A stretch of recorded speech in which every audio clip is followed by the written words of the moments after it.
Today on the Relationship Renovation Podcast, we are, just blown away by the work and the ideas that Ken Page is talking about. He talks about core gifts. Our deepest insecurities reveal our greatest gifts. Being in a relationship and feeling alone is worse than being single. And he talks about it in a way that really helps us move towards it and gives us the opportunity to maybe connect intimately with our partner in ways we haven't in a long time. So when you cup your hands like that, you're doing two things. You're creating an environment of treasuring and supporting and cradling, and you're allowing space. And those are your core gifts. Those places are nuclear for healing in your relationship.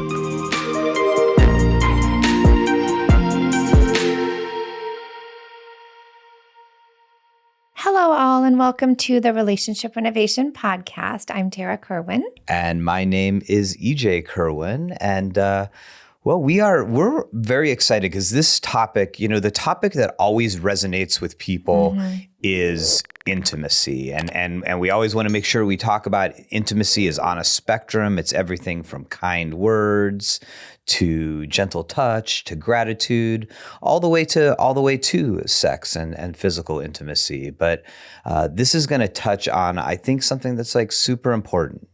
And we're going to bring in a wonderful speaker today. His name is Ken Page. He's a renowned psychotherapist and a leading voice of hope and wisdom for everyone seeking to find and cultivate healthy, lasting love. He's the host of the Deeper Dating podcast, which I listened to a couple of episodes recently, and you should definitely check it out because it's wonderful. He's also the author of the best-selling Deeper Dating: How to Drop the Games of Seduction and Discover the Power of Intimacy. And he's also the creator of the Deeper Dating Intensive. So hello, Ken, and welcome to the Relationship Renovation Podcast. I am so glad to be here. Thank you. Yeah. I'm just got that title of the book, Drop the Seduction. Drop the Games of Seduction and Discover the Power of Intimacy. I love that. I can't wait to talk more about it. Yeah, well, I listened to actually also beyond your podcast, I listened to an interview that you gave, and it gave a lot about your history, talking about how you kind of, you spent many years single, and that's sort of, it seems, where it came out of. And it's always so interesting just to hear, could you just tell us about yourself, your own path, and sort of how it led to what you're doing in the world right now? Yeah, it's such an amazing thing how the places where we feel stuck and blocked, which is the heart of what you do here, are such keys to kind of our mission in life in some ways because of our journey to deal with those things. So I grew up a gay kid. I was born in the 50s. My parents are Holocaust survivors. So I was a sensitive kid, and toughness was kind of, I wouldn't say toughness. So toughness was a really, really kind of important value. And I was really sensitive, and I did not know what to do with my sensitivity. So I built up lots of defenses. Plus, I was gay, and that did not make it easy in the world that I grew up in. So I built up a lot of shame. And the most beautiful parts of me, I knew they were there, but I was ashamed of them. Anyway, in growing up, I knew I wanted a relationship. I was like one of these people who really knew he wanted a relationship, and nothing lasted more than 6 weeks. That was my limit until I was in my late 20s. And God knows I tried. I was, I called it chronically single. And actually, I started a support group for chronically single shrinks like myself, because there are a lot of us. Yeah. And so I kept trying. Nothing worked. And so in that process, though, as I entered into therapy, I kind of learned something that was my greatest discovery. And it was shocking, and it was beautiful, and it was important. And it was the very places where I was the most insecure, where I felt the most need to cover up my authenticity, were the key to finding love. I had no idea. So then I discovered that as I learned to embrace those parts, which I call core gifts, and I'll be teaching your listeners how to recognize their own core gifts in this process, I realized that as I started embracing my core gifts, the people I was attracted to and the people I was attracting began to change, and my relationships began to change. So I thought, what are these core gifts? What is this journey? This is a deeper journey than just finding love.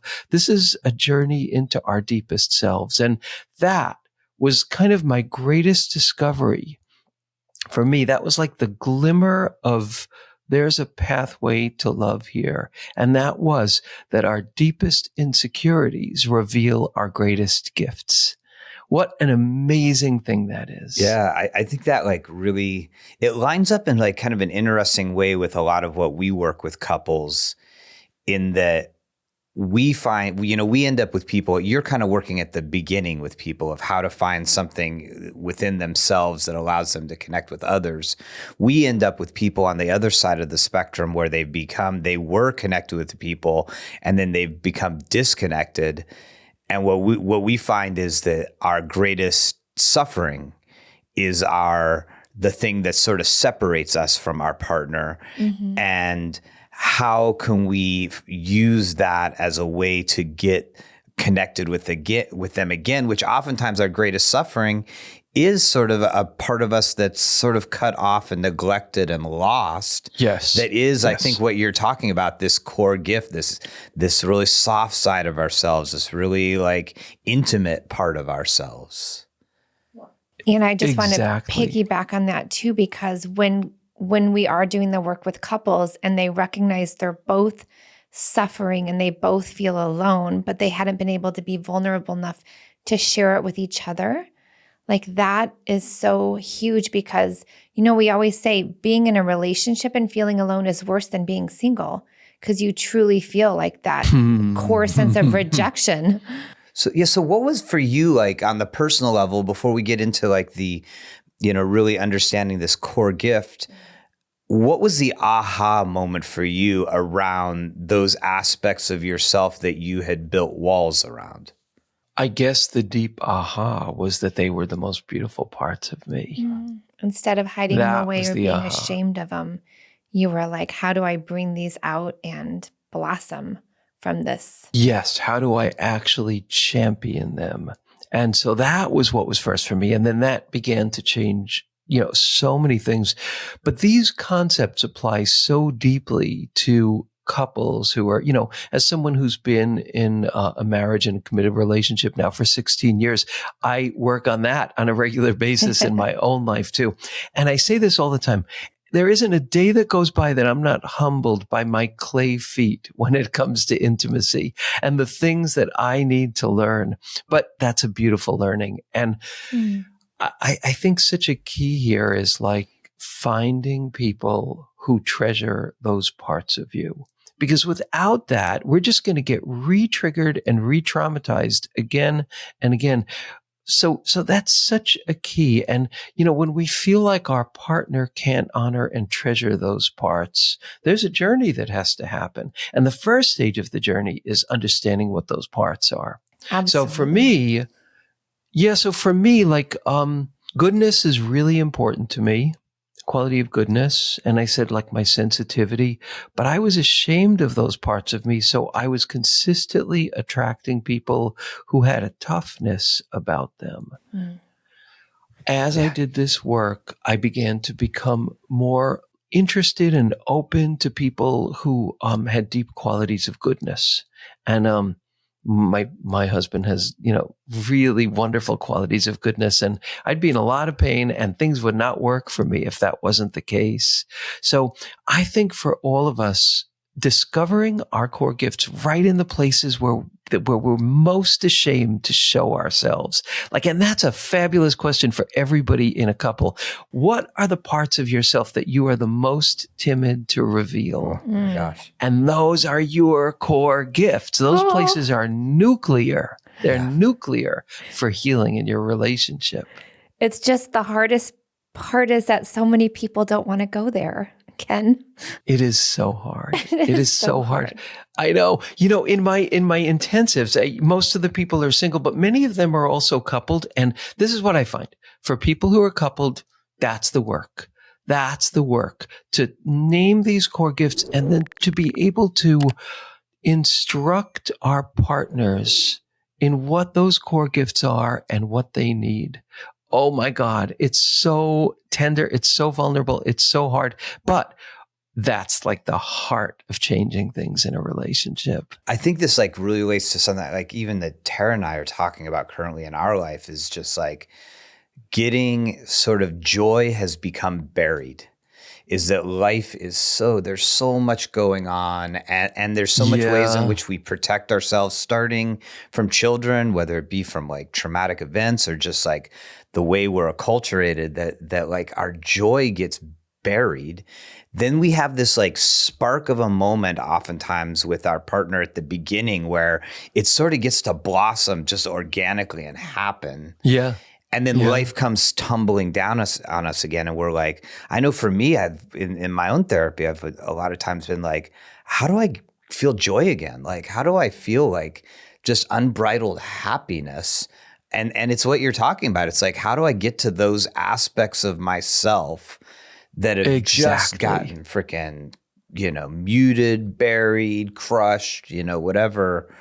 Yeah. So, okay, let's dig into it. Like, how do you help somebody get to these core gifts and allow them to come out? We want to know the work you do, Ken. I'm taking notes.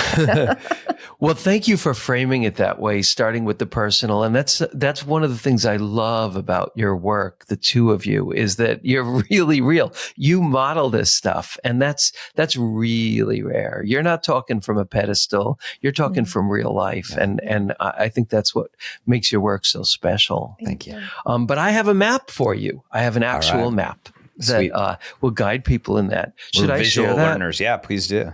For our listeners who aren't on YouTube, I will have a link in the show notes to this that Ken will provide me. I'll pop it in there. So when you're listening to this, if you want to just like pull it up in your phone and check it out while he's talking, and then obviously all you listening on YouTube, watching on YouTube, you'll just be able to see it live. Yeah. And for those of you who are just on audio, it's absolutely fine because it's a really simple map and I can explain it to you. It's a target image with 3 circles. And the inside circle is what I call your gift zone. The middle circle is the zone of protection. And the outer circle is the zone of disconnection. And the concept of this map is that the closer you get in toward the center, the more available to intimacy you are, the more available to giving, sharing, and showing love.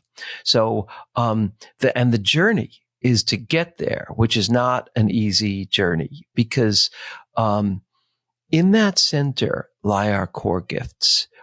In our gift zone lie what's there? That's like if you picture a flower with like a lot of petals, when you go into the center of that flower, those innermost petals are the most beautiful, but they're also the most bruisable, the most woundable, the most tender. And that is what we are like. So we build up defenses.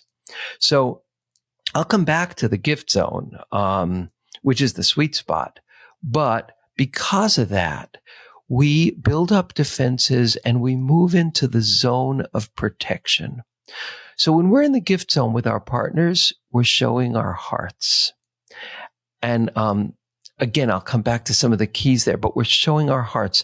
But it is hard to show our hearts, especially if we felt hurt by our partner, if we felt hurt by life, because our gifts, our core gifts, are the places where we feel the greatest joy, but they're also the most bruisable parts of ourselves. They're the most tender parts of ourselves.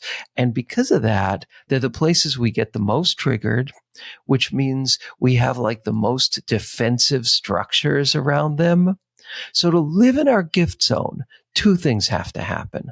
1, you have to be in your heart. You have to be in the beating heart of your humanity, in your joy, in your sadness, in your need, in your longing, in your enthusiasm, in your creativity, like those really human, alive parts. But you need something else too. You need to be able to hold them with appreciation and compassion. Otherwise, The gift zone's not going to be a gift zone. It's going to be a place of pain. So there's this thing, I guess I am talking about the gift zone a little bit more, is this concept of being able to learn how to hold your humanity with what I call cupped hands. And you could even try this if you want. Like if you take your hands and just cup them and just imagine that you are holding, let's say, a baby bird. So when you cup your hands like that, you're doing two things. You're creating an environment of treasuring and supporting and cradling, and you're allowing space at the same time.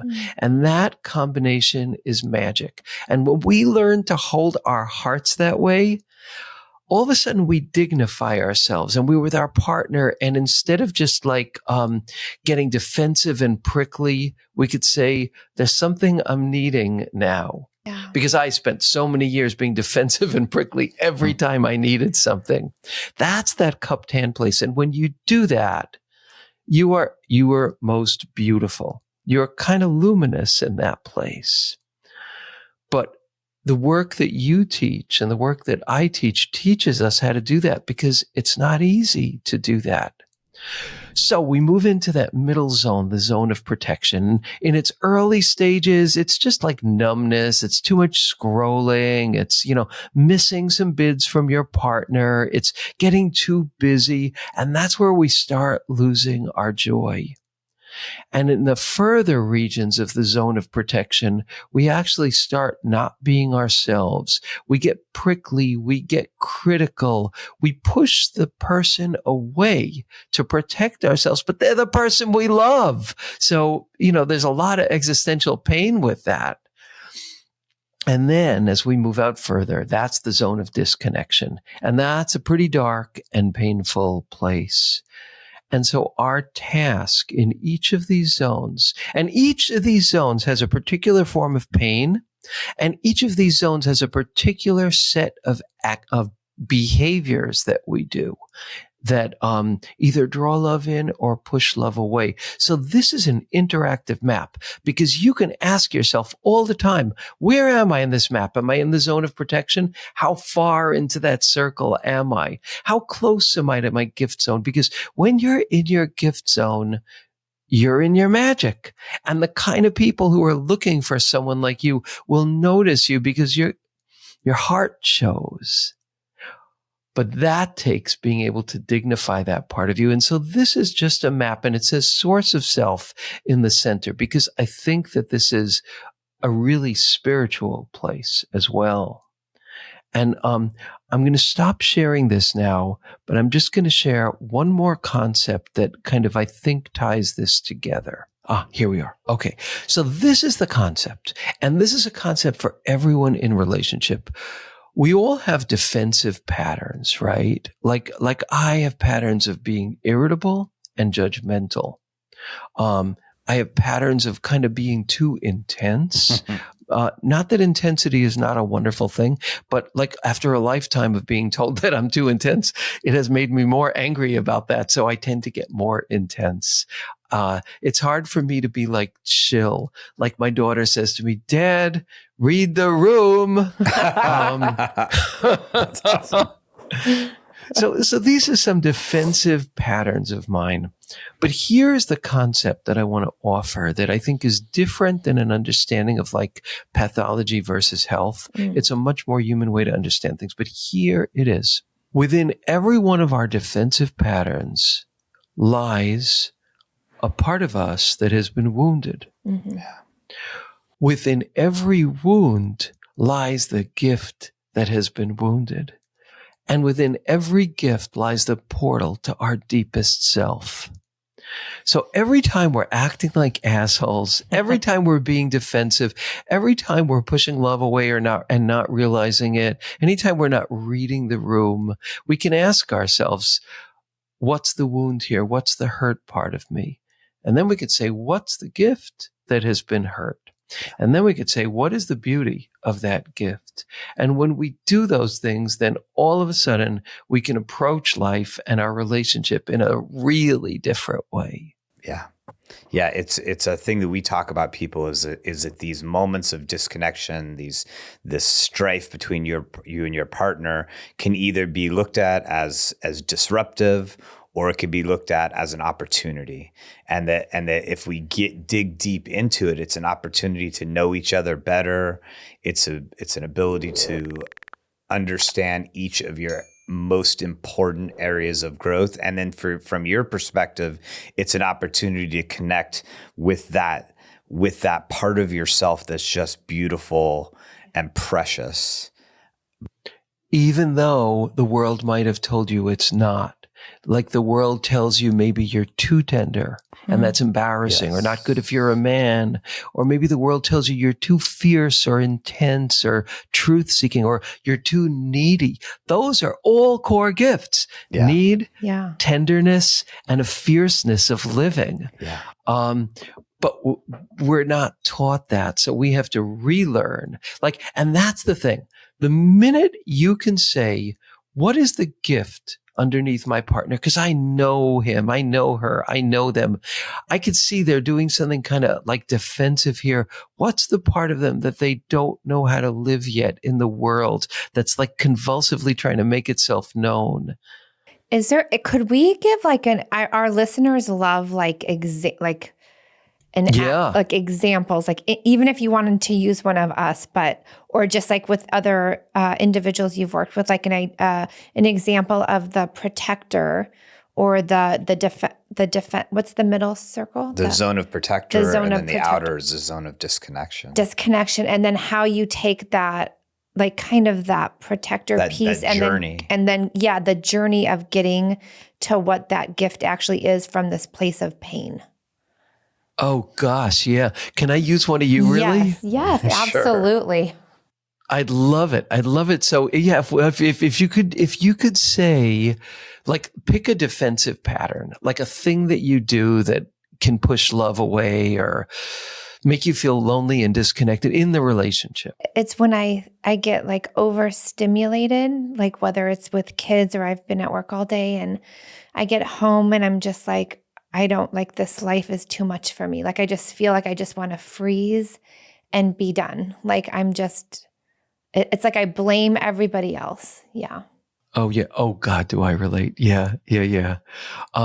So just to say something about what you're describing, is that kind of response, I think, is a very common one. And also it relates to a lot of things. It relates to sex. It relates to spirituality. It relates to a lot of things. So, okay, yeah. So let's look at this. So that's the defensive structure. And then, so what are maybe the behaviors that you do that, I get irritable. I get snarky. I'm judgmental. I'll kind of just externally focus on I will clean.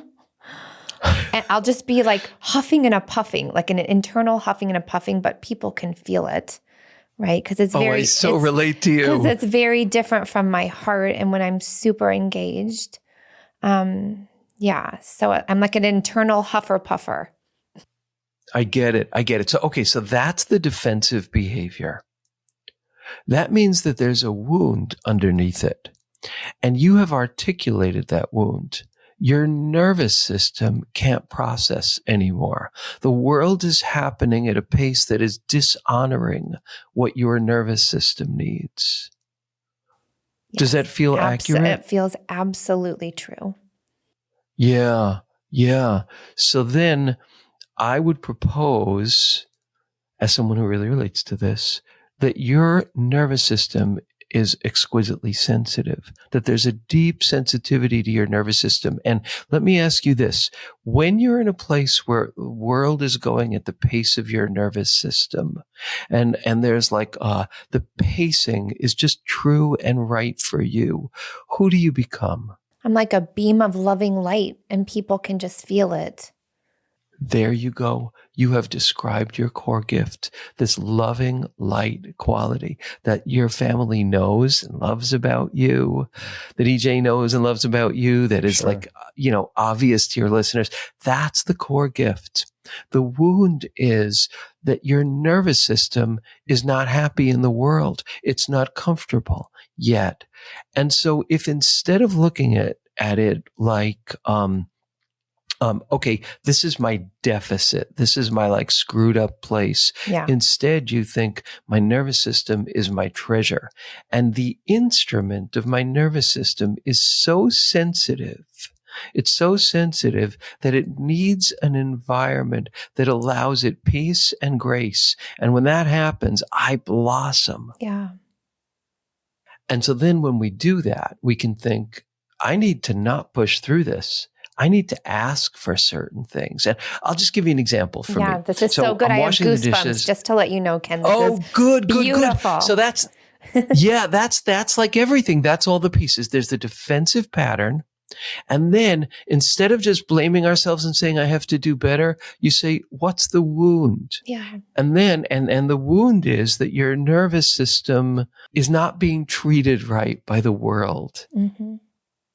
And what's the gift? The gift is that when your nervous system is in its right place and can be attuned, you blossom. And that's why I say that within every gift lies a portal to your deepest self, your mission, your soul, and your meaning. It's beautiful. I mean, I guess what keeps like jumping out to me is just this work, like when you're working with just the individual, it becomes a little less complex, and you can kind of move them in the way you are with Tarah towards this like beautiful part of themselves. And because you're a safe person that's talking about it in a very empathetic way. But when you layer over, like I just think of that diagram you had of two of these happening at the same time. Yeah. And I think I could just imagine them like both of the circles moving as each person triggers the other person, and how the darkness of the zone of protection from one partner could really dampen over the gift zone of the other, and trying to get two people to like come into unison and be together in that gift zone. I mean, I know that's something that Tarah, I think both we've realized and we've matured a little bit to see what is lovely about each other and what is in that gift zone. But we still are struggling so much to sort of be in there at the same time together. Yes. It's so true. And that image of like the zone of disconnection, like actually like somewhat, even traumatizing the gift zone of another person. But I think that the key is to start with developing gift eyes. Because when you develop those eyes for what the gift is, you see things in a different way. Like, here's an example for me of just what you described, EJ. So I'm in my heart a lot. Like, my husband is a financial advisor and a tech guy. Like, I'm the feelings channel. Yeah, he's had all your feelings heart all the time. Excuse me? He's had your heart. He's heart too, luckily, but he frames the world through his head. Yeah. So I have something really personal that I want to talk about that happened during the day, of which there's probably a lot of things. He's washing the dishes, and my nervous system starts to get really jangly because I feel like he's only half listening. And this matters to me. So in the past, I would do all of my defensive structures.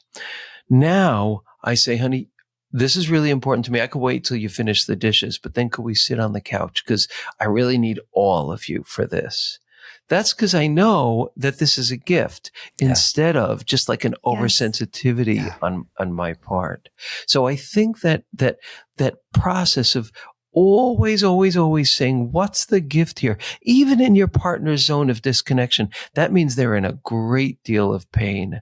If you could see the gift part of them that is like suffering and acting out, that's a helpful thing. But the first step is to see our own gift. Can I just share one thing? Because this is so important, because what I'm hearing is like, you have to really understand, reframe your suffering in terms of like, what is my gift? And then ask for what you need. Because what I do, and I'm just like type A, and I start to be like, I feel shameful, like, oh gosh, they had to see that bad part of me today. Like now because I'm like, oh, my nervous system just sucks. I can't handle it. I should be able to handle more. So now when I look at, because I'll always tell EJ, like, I've got that feeling like I need to turn on Miles Davis or like whatever it is. Like I will usually say that, but for me, I still have internalized guilt around it. So now you have given me, I mean, I have done years of therapy, Ken. You have given me one very simple practice of turning it into a cup, a cradling, and looking at it very differently. Instead of blaming myself that my central nervous system is super sensitive, it's like it is sensitive, and I'm going to not push through, and I'm going to do what I need to do, even if it just takes 30 minutes to give it some peace and calm. Oh, so yes. Thank you. Oh, yes. Yeah. Yeah, I mean, people say that all the time, that like naming the gifts, this gift work, which I'm going to teach people how to do it really quickly, just has helped more than like a lot of other, because it's your soul, it's your very being. And I just want to say one other thing, Tarah, is that like, not only is that a way to self-regulate, it is a way to reach states of such depth of love and capacity and spirituality. It doesn't stop with fixing problems or even intimacy. It doesn't end. That capacity has vastness to it. I mean, I think this might be a good segue into what you just said you're going to take our listeners through, is that what I heard you say in that example with you and your husband was that you had to take care of yourself. Like you had to recognize that this is actually a need that I have of that is in my gift. I'm sorry. Gift zone. Yeah. My that is in my gift zone, that I need to tell him, I need to sort of keep it safe myself. Yes. And then make a request. And if our partner doesn't meet that request, if they're like, no, I'm too busy, well, then then there's a problem. But and that's a whole other thing. But that ultimately that's a whole other podcast. When there's that part of myself that really wants to open up and be seen, and I've spent most of my life trying not to be seen, that then I got to speak up for it. I have to let Tarah, I really need your attention. I need your attention right now, because there's this part of me that's like really important, and there's something I want to talk about. You've articulated that like so beautifully. It's like first, like underneath the shame, recognizing the gift, and then championing it. Yeah. And actually interacting around what your need is. Yeah. That's like, don't you think that so much relationship suffering is connected to our inability to do that? Yeah, well, and it's interesting because I think it's really complex there for me, and I think it's something that works in a broader sense. Is like I think we want the other person we think we want them to just notice it and do it without the request. Right. But really maybe what that is maybe it's the fact that like, I know that's not going to happen. So it really lines up well for me never opening up in a vulnerable way. Instead of like thinking like, oh, it's her fault because she doesn't give me the attention. It's really my just self-protective of being like, I don't want to open up. I don't want to show that part of myself. Like nobody else has shown interest in it for, 52 years. So why would she? Yeah. And you got to something else, which is that there's like a little bit of a ring of fire outside of our gift zone, and it's shame. Like usually our gifts are on the other side of shame. Anything you're ashamed of, we ask ourselves, what's the gift? Like for example, two qualities that I have had shame around. I mean, there are lots, but two are, one, my love of attention. How I could be like an attention seeker, an attention grabber. I don't like that. I don't like that. And so I had to sit down and think, wait, this is what I teach. I got to find a gift in this. And I was able to find the gift. And the gift is what allows me to be a teacher, is my hunger to be able to share and to teach, and my capacity to be on a bigger stage and not be ashamed or embarrassed, and to give. like in a big, I'm built to give in a big way. So that's a beautiful thing to see. Does it mean that the immaturity aspects are not there? No, because our deepest insecurities like circle around our greatest gifts. Our immaturities do. So that's one. I'm not going to go into the second one just because of time, but it's just an example of like, and both of you describe this, two beautiful qualities in you, but there's like shame around that. And that's where to dig for gold. Exactly where the shame is. So how do you help clients, Ken? Like how do you get them to get to their core gifts? Well, that's something I have spent like a really long time developing into a process. And I teach it in my book. I teach it in my online course. And I have 6-month intensives where I work with just 12 people over the course of half a year. And we spend 3 months just on the core gift work. But there are simple ways to do it too. And I think the simplest way is like, how like in our day-to-day life, things hurt us. Even they slightly hurt us, and we tell ourselves, I just have to be tougher. I just have to move on. Deal. Or things bring us joy, and we like feel the joy, but we kind of move away from it kind of quickly. I think a really great step is to actually just take a couple days, have a journal, and notice the things that fill your heart. And just take them a little more seriously and say, how could that capacity in me to feel that joy actually be a core gift? How could it be bigger in my life? How is it connected to my mission? How is it connected to the beauty of who I am in the world?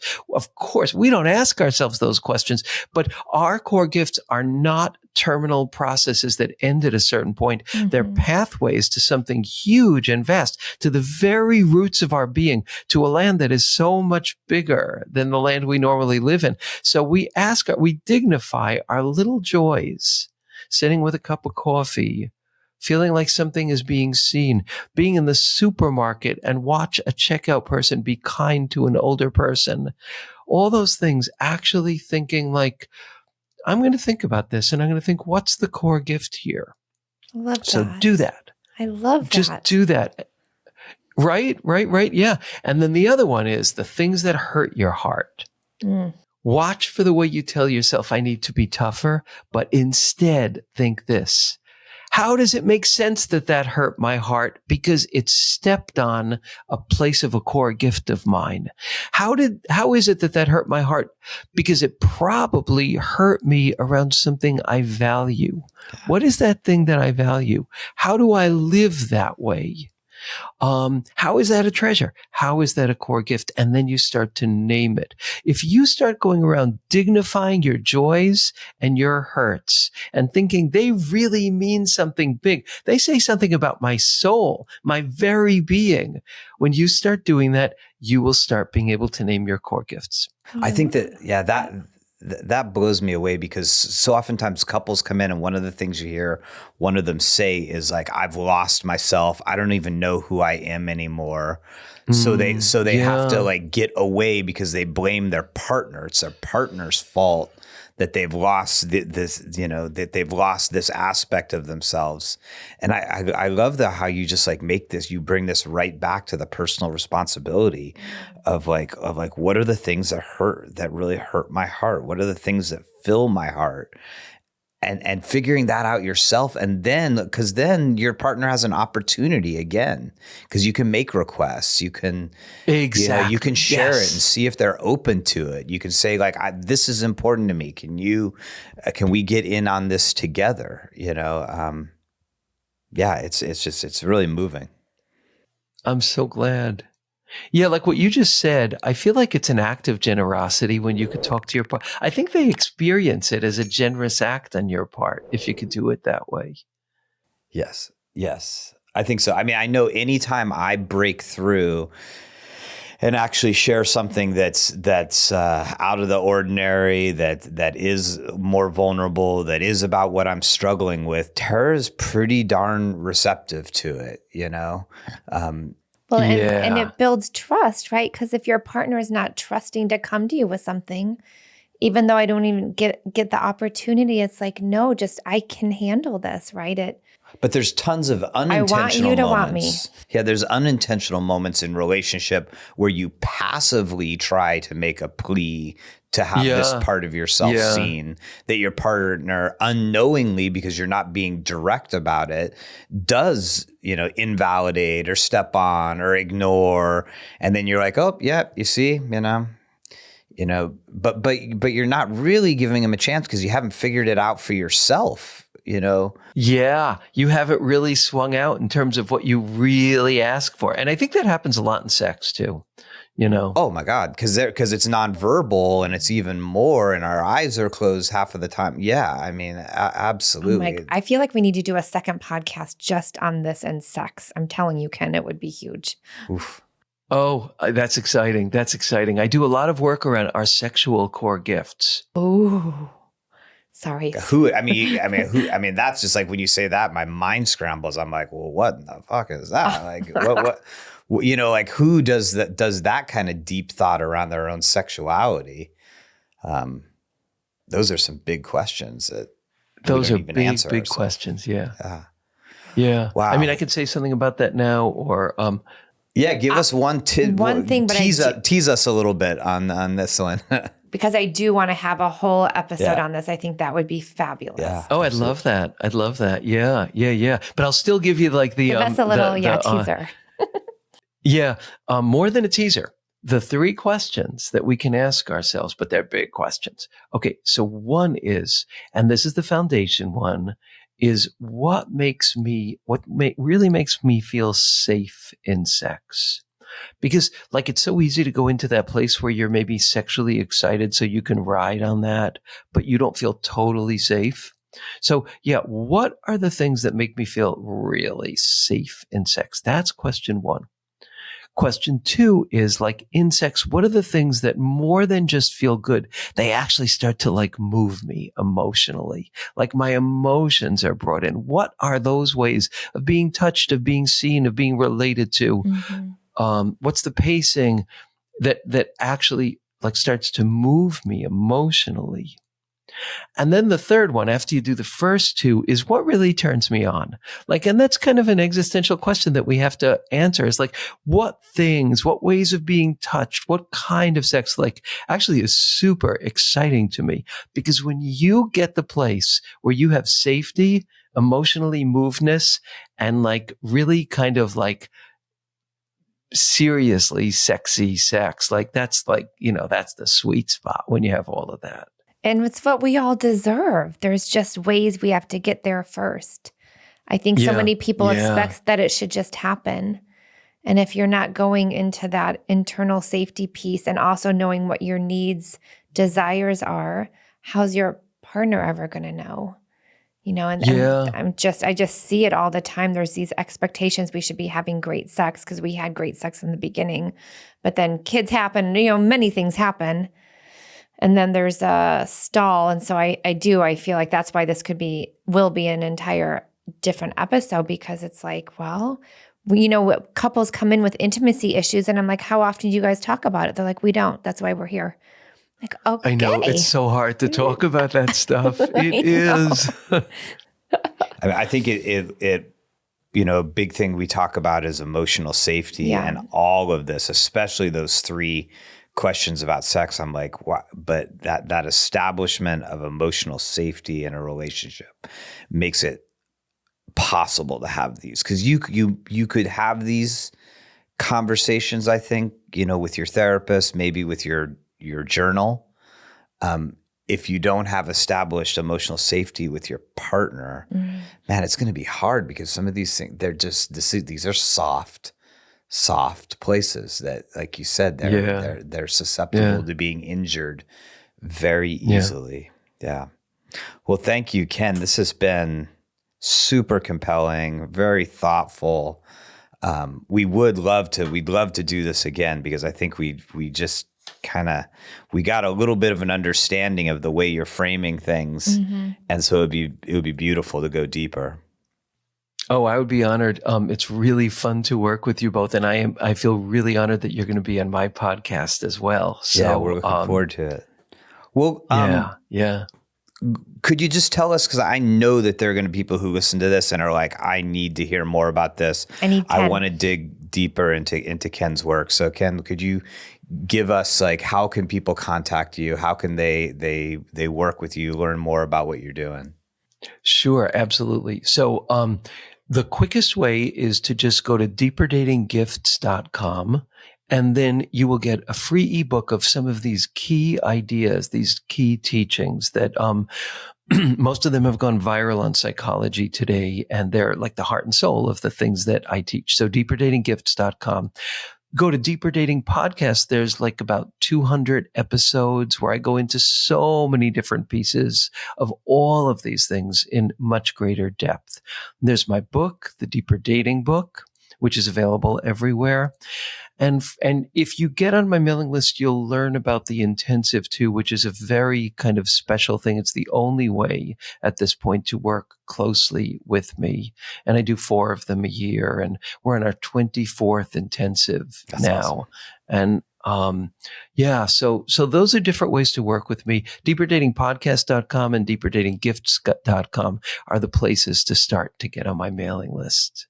Well, thank you for all the work that you've done for yourself and within your relationship to now help thousands of people. And it was such an honor to be really with your heart today. That was even though you're on a screen across from us, I can feel it. And it's very energetic and loving. And I can see why so many people feel safe with you to do this type of work. So thank you. Thank you so much. It's the rarest thing in the world to do an interview where first with 2 people who are a couple. That's like a big deal. That's like an amazing thing. But just that you allow this to go so deep, that's super rare and awesome. So same thing back to you both. Yeah. Thank you so much. Yeah, thank you, Ken. It's been a pleasure. Again, it's just been a super fun conversation. It's been moving. I mean, I love conversations where I'm sort of like battling between, the intellect but just I felt myself just getting like yanked down into my heart so much, asking myself a lot of these questions, and so super valuable. Thank you so much. Thank you both. So thank you so much for listening. As always, take care of yourself, take care of each other. Bye-bye. Bye-bye.